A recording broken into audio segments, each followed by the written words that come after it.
Is violence an effective method of resistance? So the framework that I would propose is that Dr. King mentioned that peace is not the absence of violence, it's the presence of justice.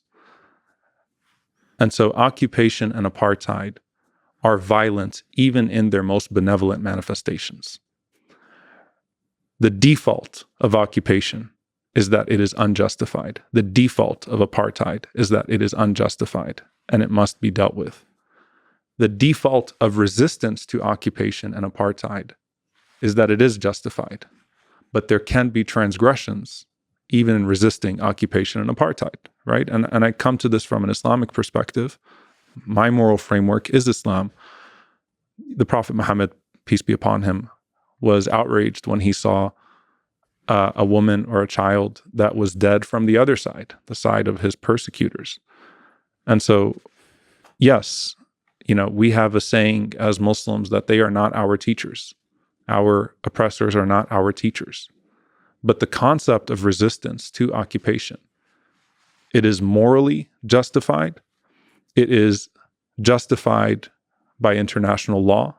Any occupied people have the right to defend themselves. We talk about Israel's right to defend itself. Israel is the occupier.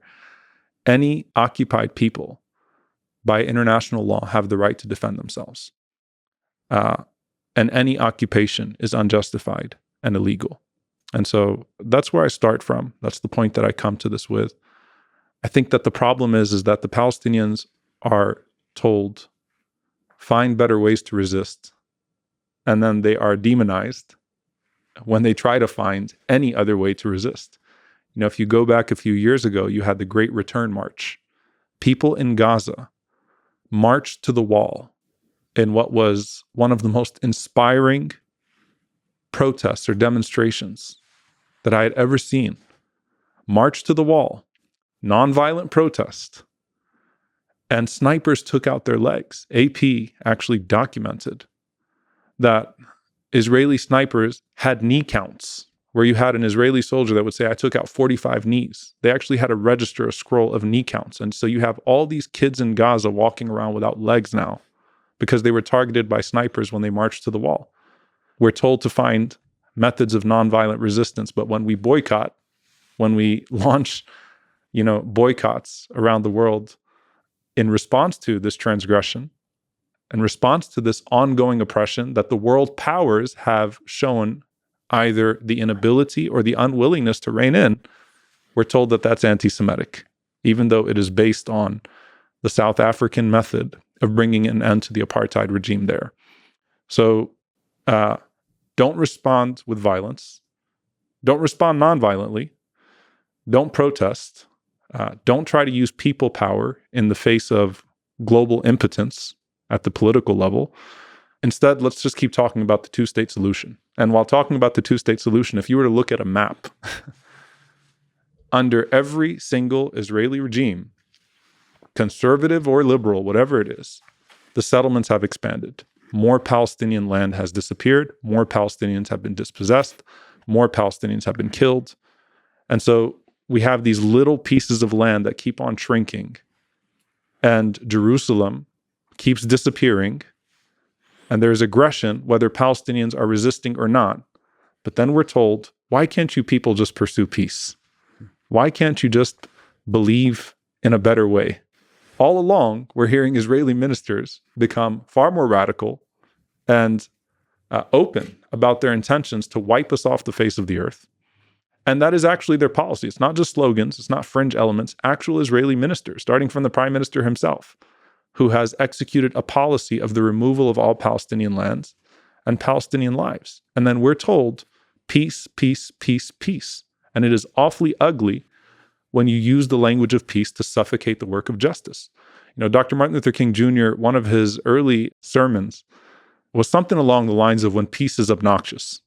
When peace is obnoxious. It was in the 1950s around the Montgomery bus boycott. And he talked about how this obsession with the language of peace is usually used to try to keep people in status quo and make them complacent with their miserable situation. That has been the story of the Palestinian people, that they've been told that if you do things differently, then you will find peace. But everything the Palestinians have tried, inside and outside, has been met with repression. The most violent forms of it, they're in Gaza and beyond. And so, look, I start from the place of wanting to see peace. I want to see a situation in which no innocent people lose their lives. But we have to analyze the situation with some justice, with some fairness. What would any group of people do in this situation? That doesn't mean that you hope for hell.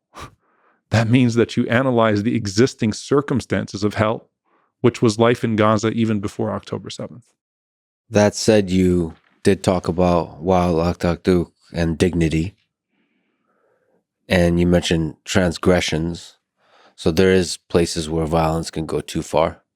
Absolutely. So violence, again, the point is that you ask yourself why we've been silent about the violence all of this time. And you know what?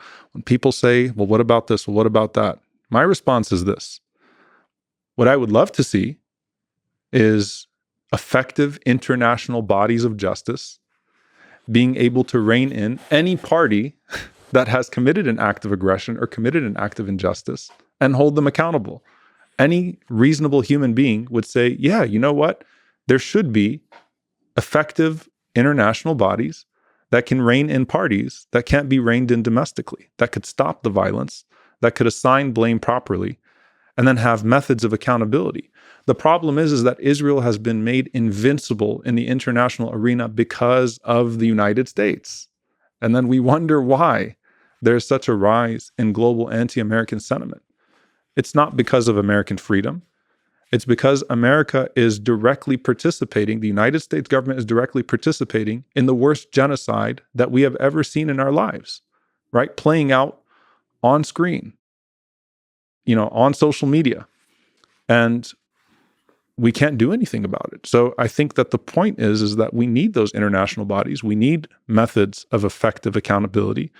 And I would love to see blame properly assigned and anyone that kills any innocent human being take into account, anyone that is guilty of a war crime take into account. We have to ask ourselves, why is it that Israel has violated over 63 United Nations resolutions, has expanded its occupation, has killed over 600 Palestinians before October 7th?